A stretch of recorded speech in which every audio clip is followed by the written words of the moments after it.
मेरे साथ बोलिए, भारत माता की वंदे वंदे। आज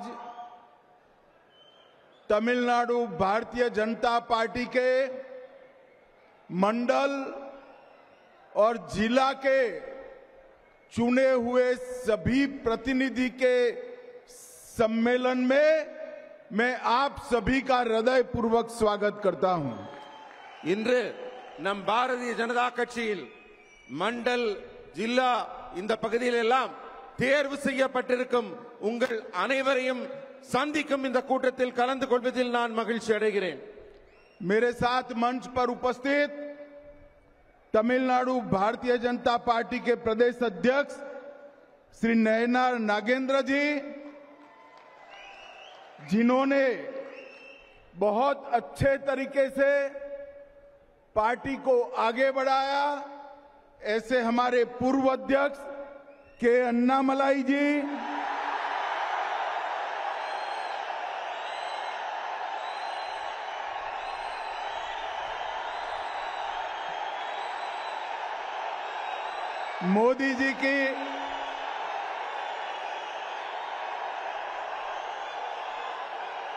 मोदी जी की मंत्री परिषद में मेरे साथी डॉक्टर एल मुरुगन जी, श्री एपी राजसिम्मन जी, डॉक्टर सुधाकर रेड्डी जी, श्री प्री राधाकृष्णन जी, डॉक्टर तमिलसाई सौंदर्यराजन जी, मेरे मित्र और हमारे नेता एच राजा जी, बहन वानती श्रीनिवासन जी, श्री चक्रवर्ती जी, श्री रामा श्रीनिवासन जी, श्री वीपी दुरईसामी जी, श्री एसआर शेखर जी, श्री पी कार्तिकेय जी, डॉक्टर के पी रामलिंगम जी, एल मुरुगनानंद जी, के एस नरेंद्रन जी, और आज तमिलनाडु के कोने कोने से आए हुए मेरे देव दुर्लभ कार्यकर्ताओं को मेरा नमस्कार प्रणाम। மேடையில் இருக்கும் தலைவர்கள் அனைவரையும் வணங்கி தமிழ்நாட்டின் ஒவ்வொரு மூலை முடுக்கிலிருந்தும் இங்கு வந்து குவிந்திருக்கும் உங்கள் அனைவரையும் வணங்கி மகிழ்கிறேன்। सबसे पहले मैं मदुरै में आया हूं। मदुरै में विराजमान मीनाक्षी अम्मन को प्रणाम कर कर मेरी बात की शुरुआत करता हूं। மதுரை மண்ணில் வந்தவுடனே முதலில் நான் மதுரை மீனாட்சி அம்மனை வணங்கி என் உரையை தொடங்குகிறேன்। मैं शोकनाथर, कल्लालगर और भगवान मुरुगन को प्रणाम कर कर मेरी बात की शुरुआत करता हूं।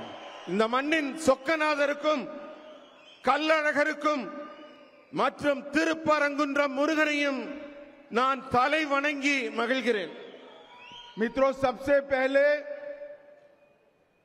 मैं भारत की महान भाषाओं में से एक तमिल भाषा में तमिलनाडु के कार्यकर्ताओं से बात नहीं करता, इसलिए मैं आप सबकी क्षमा मांगता हूं।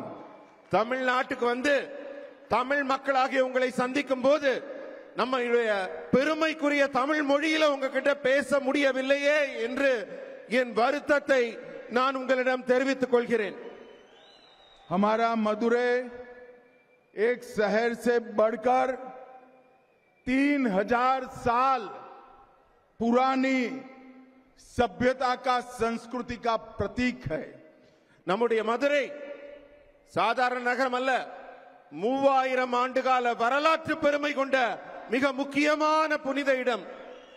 मैं यहां आया हूं तब महान स्वतंत्रता सेनानी पसुम्पोन्नन मथुरा लिंगम थेवर जी को भी प्रणाम करता हूं।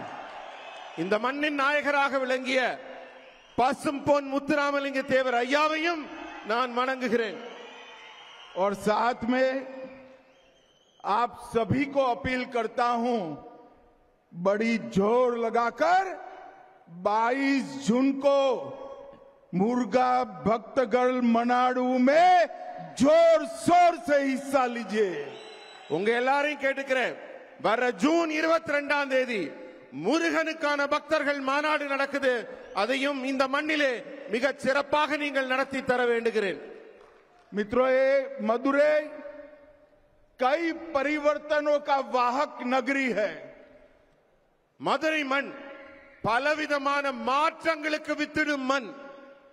और मैं आज कहकर जाता हूं, हमारा एक कार्यकर्ता सम्मेलन डीएमके सरकार की पतन का कारण बनने वाला है. இன்றைக்கு இந்த மீட்டிங்ல உங்க எல்லார் முன்னாடியிலும் அத்தனை தொண்டர்கள் மத்தியிலும் சொல்லுகிறேன், இந்த கூட்டமும் ஒரு மாற்றத்தை உருவாக்கும். திமுக ஆட்சியை முடிவுக்கு கொண்டு வந்து வீட்டிற்கு அனுப்பும். 2026 में इस तमिलनाडु में फिर से एक बार एनडीए की सरकार बनने जा रही है. भारतीय जनता पार्टी एआईडीएमके की सरकार बनने जा रही है. உங்ககிட்ட எல்லாம் சொல்றேன், வரக்கூடிய 2026ஆம் ஆண்டு தேர்தலில் என்டிஏ கூட்டணி மிகப்பெரிய வெற்றியை பெற்று பாரதிய ஜனதா கட்சி அதிமுகவின் கூட்டணி ஆட்சி அமைக்கும். मैं रहता तो दिल्ली में हूं, मगर मेरे कान तमिलनाडु पर लगे हुए रहते हैं. நான் எந்த நாட்டின் எந்த பகுதியில் இருந்தாலும் என்னுடைய காதுகளும் என்னுடைய சிந்தனைகளும் தமிழ்நாட்டின் மேலதான் இருக்கிறது. ये मुख्यमंत्री जी कहते हैं कि अमित शाह डीएमके को नहीं हरा सकते. स्टालिन साहब, आप सही कहते हो, मैं डीएमके को नहीं हरा सकता, मगर तमिलनाडु की जनता डीएमके को हरा सकती है. இந்த நாட்டின் முதல்வர் சொல்கிறார், அமித்ஷா அவர்களால் திமுகவை தோற்கடிக்க முடியாது என்று. அவருக்கு சொல்றேன், அமித்ஷானால தோற்கடிக்க முடியாதுன்னு நீங்க சொல்றது சரிதான். ஆனா இந்த நாட்டின் மக்கள், தமிழக மக்கள் உங்களை தோற்கடிக்க இருக்கிறார்கள், காத்துக் கொண்டிருக்கிறார்கள். और मित्रों, मेरी बात याद रखना, मैं देश भर के चुनावों में हिस्सा लिया है. मैं पब्लिक की नब्ज जानता हूं, जनता की नब्ज जानता हूं. तमिलनाडु की जनता इस बार डीएमके की सरकार को उखाड़ कर फेंक देगी. என்னுடைய நீண்ட கால அரசியல் அனுபவத்தில் சொல்றேன், மக்களின் நாடி துடிப்பை உணர்ந்தவனாக சொல்கிறேன். வரப்போற தேர்தல்ல தமிழக மக்கள் திமுகவை தூக்கி எறிய காத்துக் கொண்டிருக்கிறார்கள். भाइयों और बहनों, मैं तमिलनाडु की जनता का इसलिए भी आभार करना चाहता हूं कि ऑपरेशन सिंदूर के बाद हमारी वीर सेना और हमारे नेता नरेंद्र मोदी जी के समर्थन में जो तिरंगा यात्रा है तमिलनाडु में निकली है, वो देश के किसी भी हिस्से से कम नहीं है.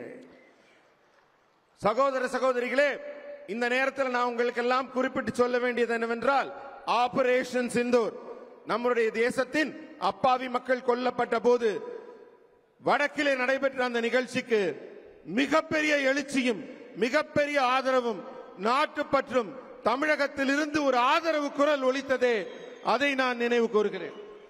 और मित्रों, पहलगांव में आतंकवादियों ने हमारे निर्दोष नागरिकों की हत्या की, धर्म पूछकर हत्या की, और मोदी जी के नेतृत्व में हमारी तीनों सेनाओं ने पाकिस्तान के घर में घुसकर आतंकवादियों को सफाया करने का काम किया है.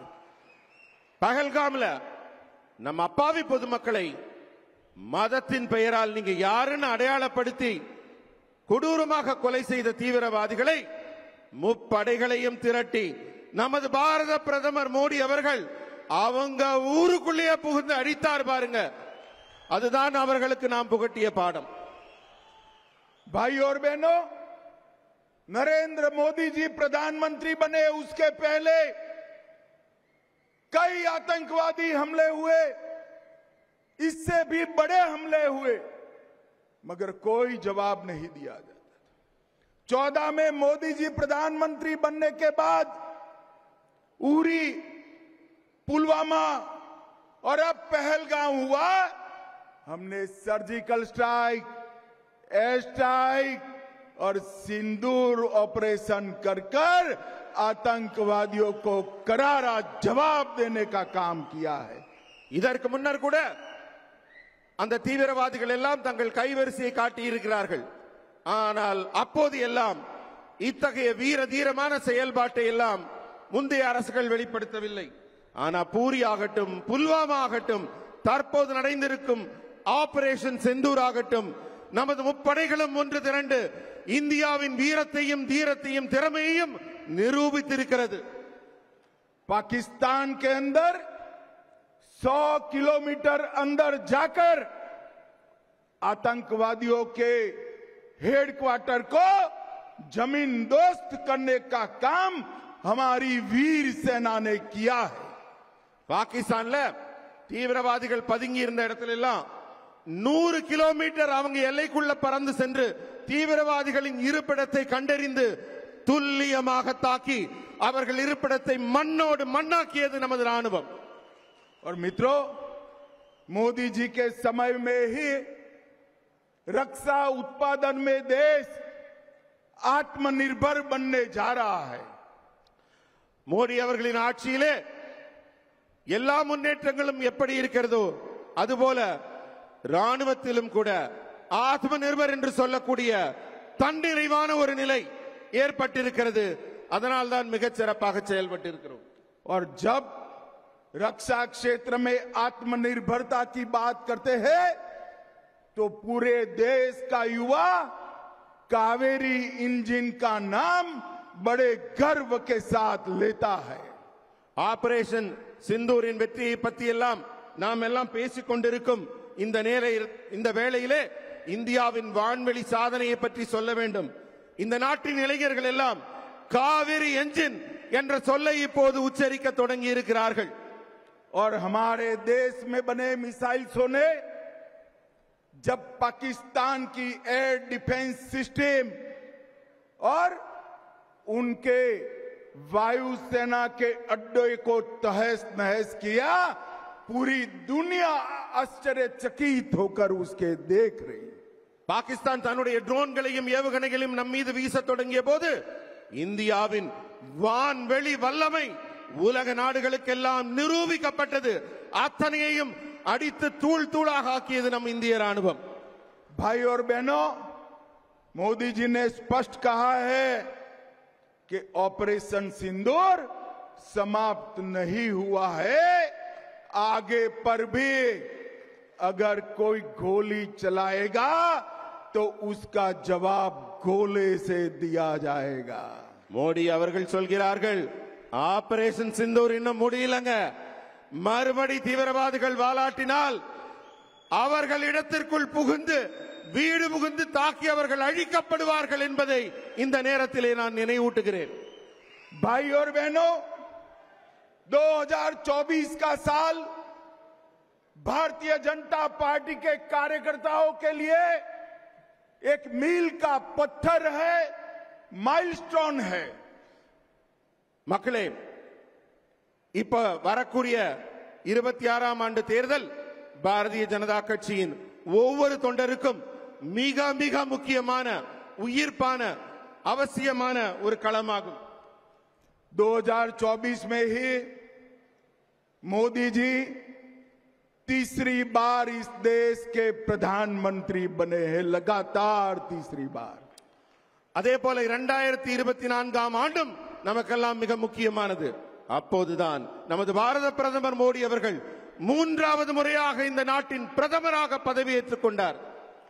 और 2024 में ही ओडिशा में पहली बार पूर्ण बहुमत की भारतीय जनता पार्टी की सरकार बनी 2024 தான் ஒரிசா மாநிலத்தில் முழு பலத்தோட முழு மெஜாரிட்டியோட பாரதிய ஜனதா கட்சியின் ஆட்சி அங்கு அமைந்தது.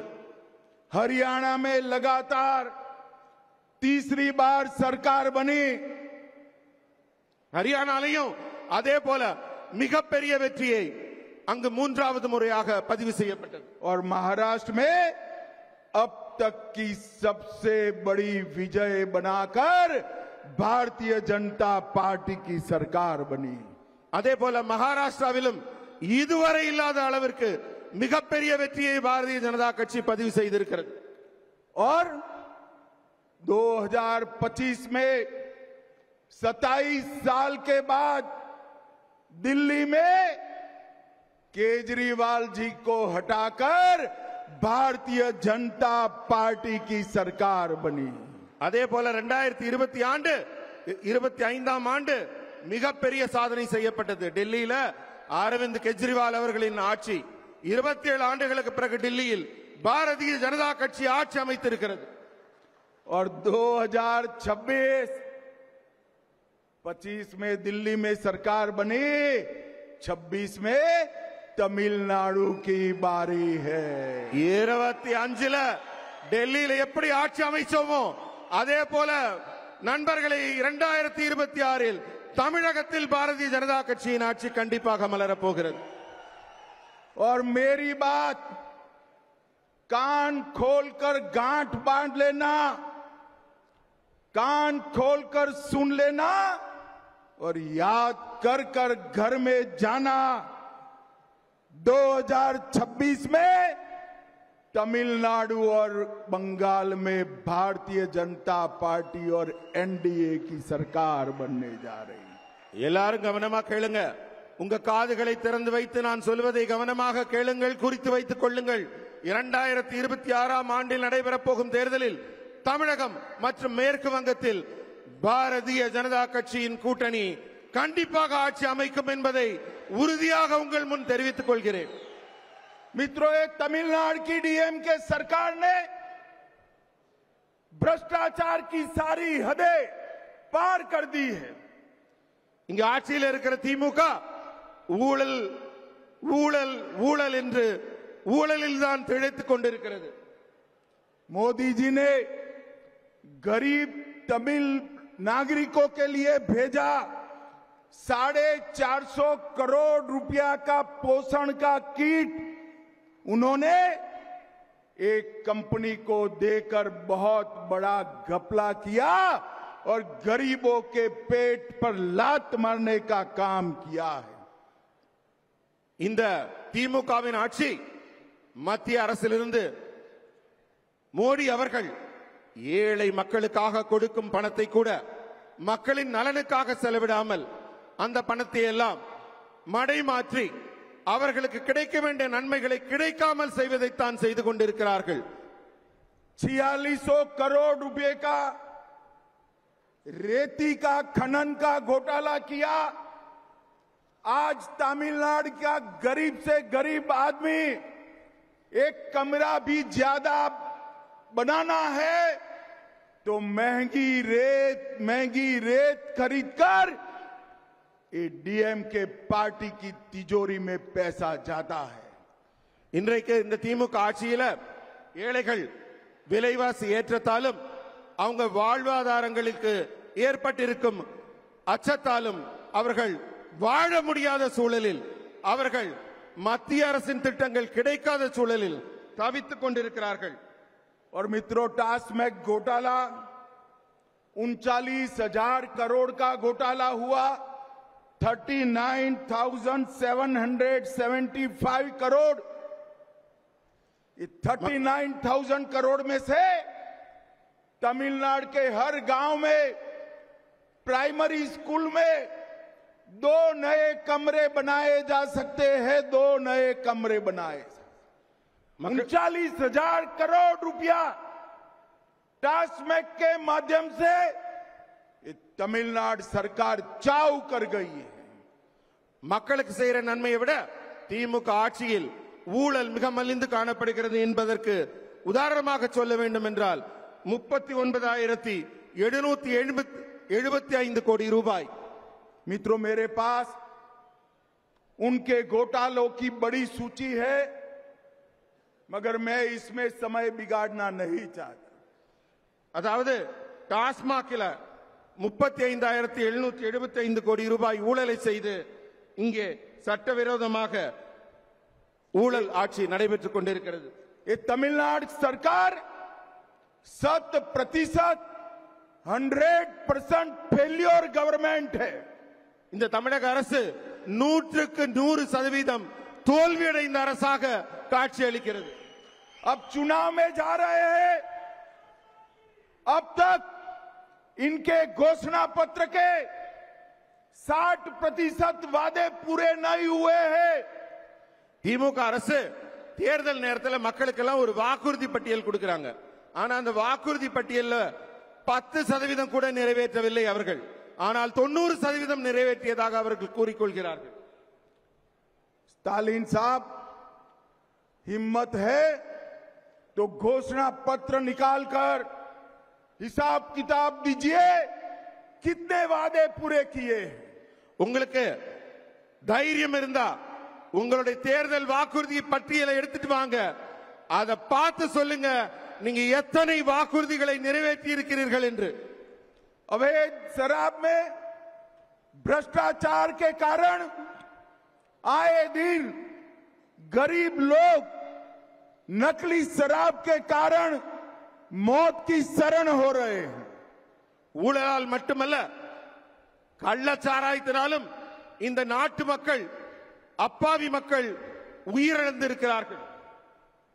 दक्षिण तमिलनाडु में जातीय हिंसा बढ़ाने का काम अपने राजनीतिक स्वार्थ को पूरा करने के लिए ये तमिलनाडु सरकार ने किया है. தென் தமிழகத்தில் சாதி பிரச்சனையினாலையும் பிரிவினைவாதத்தினாலையும் அரசியல் லாபங்களை கருத்தில் கொண்டு திமுக அரசு செயல்பட்டுக் கொண்டிருக்கிறது. बुजुर्गों और महिलाओं के प्रति अपराध बढ़ा है. இந்த ஆட்சியில பெண்களுக்கு எதிரான குற்றங்கள் மலிந்து கொண்டிருக்கிறது. नशा तस्कर और ड्रग के माफिया तमिलनाडु के युवाओं को बर्बाद करने पर तुले हैं. இந்த நாட்டின் இளைஞர்களுக்கு வாய்ப்புகள் இல்லாமல், வேலைகள் இல்லாமல் அவர்கள் துன்பத்தில் இருக்கும் நிலைதான் தொடர்ந்து கொண்டிருக்கிறது. और तमिलनाडु सरकार में मुख्यमंत्री जी को इसकी कोई परवाह नहीं. தமிழ்நாட்டின் முதல்வருக்கு இது பற்றிய எந்த ஒரு அக்கறையுமோ கவலையுமோ கொஞ்சம் கூட இல்லை. भाइयों बहनों, तुष्टीकरण की भी हद होती है. मैं आज यहां आया हूं तब भगवान मुर्गन से जुड़ी हुई पहाड़ी को सिकंदर हिल मानने की हिम्मत ये डीएमके सरकार ने की है.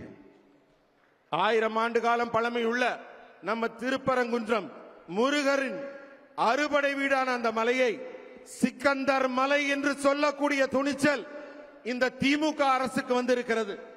सालों से भगवान मुर्गन के भक्त यहां पर अपनी श्रद्धा व्यक्त करते हैं.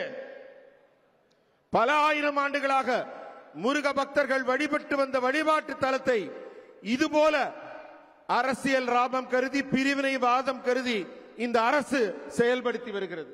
और भाइयों बहनों, मैं तमिलनाडु की जनता को करबद्ध विनंती करने आया हूं कि मुर्गा भक्तगल मनाडू में आप बढ़ चढ़कर हिस्सा लेकर इनको अपनी ताकत का परिचय कराइए, भक्तों की ताकत का परिचय कराइए.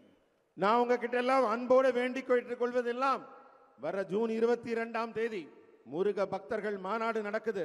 நீங்க ஒவ்வொருவரும் பெருந்திரளாக கலந்து கொண்டு நம்மளுடைய ஒற்றுமையையும் வலிமையையும் அந்த மாநாட்டில் காட்ட வேண்டும் என்று கேட்டுக்கொள்கிறேன்.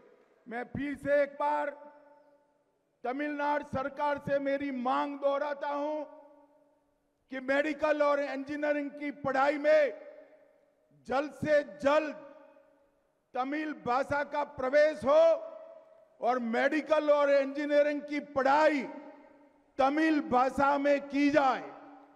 நான் தமிழக அரசை ஒவ்வொரு முறை வரும்போதும் நினைவூட்டுகிறேன். தமிழ்நாட்டில் தமிழ் தமிழ் என்று பேசிக் கொண்டிருக்கும் நீங்கள் பாடத்திட்டத்தை ஏன் தமிழில் செய்ய மறுக்கிறீர்கள்? உயர் கல்வி அனைத்தையும் தமிழில் செய்வதற்கு என்ன தடை இருக்கிறது?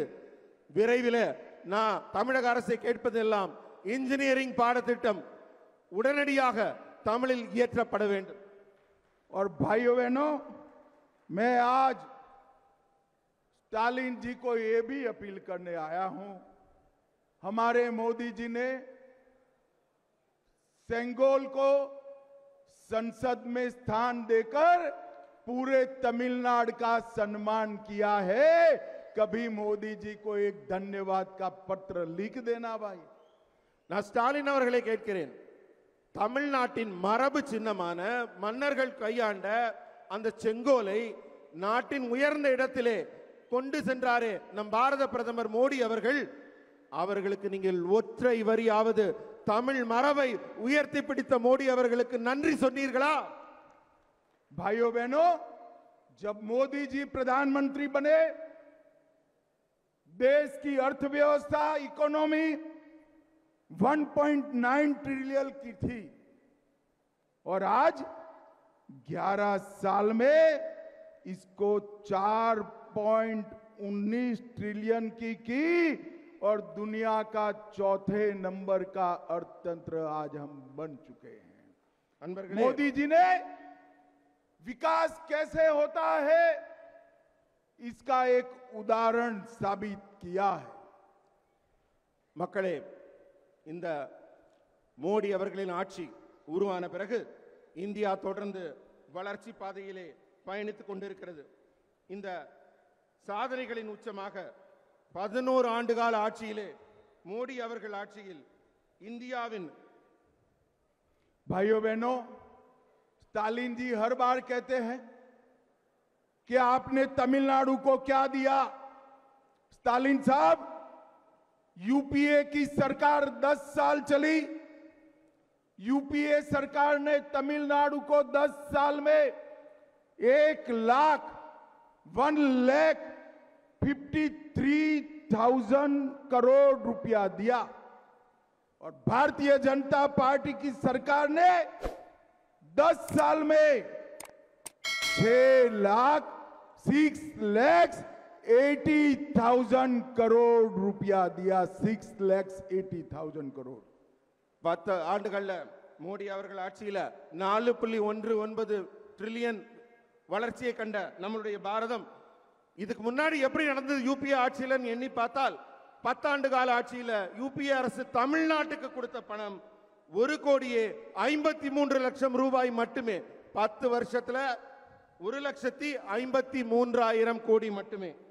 ஆனால் நம்முடைய பாரதிய ஜனதா கட்சி அரசு 10 ஆண்டுகளில் தந்த பணம் அதை விட பல மடங்கு அதிகமாக 6,80,000 கோடி ரூபாய் தமிழகத்திற்கு வழங்கி இருக்கிறது. और इसके अलावे रोड्स के लिए 63,000 करोड़, रेलवे के लिए 77,000 करोड़ और एयरपोर्ट के लिए 3,500 करोड़ रुपया देने का काम किया। சாலைகள் மேம்பாட்டிற்காக 63,000 கோடியும், கட்டுமான பணிகளுக்காக 77,000 கோடியும், ஏர்போர்ட் கட்டுவதற்காக 3,500 கோடியும் மத்திய அரசு தமிழகத்திற்கு நேரடியாக வழங்கி இருக்கிறது. भाइयों बहनों, आज तमिलनाडु के हर शहर से, हर गांव से मेरे मंडल के कार्यकर्ता आए हैं। यहां से आप जब आपके गांव में जाएंगे, शहर में जाएंगे, टाउन में जाएंगे, मेरा आपसे एक ही अनुरोध है, जब तक तमिलनाडु में डीएमके सरकार को नहीं हटाते हम किसी को आराम करने का अधिकार नहीं। பல ஊர்களிலிருந்து பல பகுதிகளிலிருந்து இங்கு திரளாக வந்திருக்கும் பாரதிய ஜனதா கட்சியின் தொண்டர்களாகிய உங்கள் ஒவ்வொருவரையும் நான் கேட்பது என்னவென்றால், நீங்க திரும்ப ஊருக்கு போவீங்க, உங்களுடைய எண்ணம் உங்களுடைய சிந்தனை, உங்களுடைய செயல்பாடு எல்லாம் எப்படி இருக்க வேண்டும் என்றால், திமுக ஆட்சியை எப்படி அகற்றப் போகிறோம், எப்போது அகற்றப் போகிறோம், என்ன செய்ய வேண்டும் என்ற சிந்தனையில் நீங்கள் தொடர்ந்து இருக்க வேண்டும்.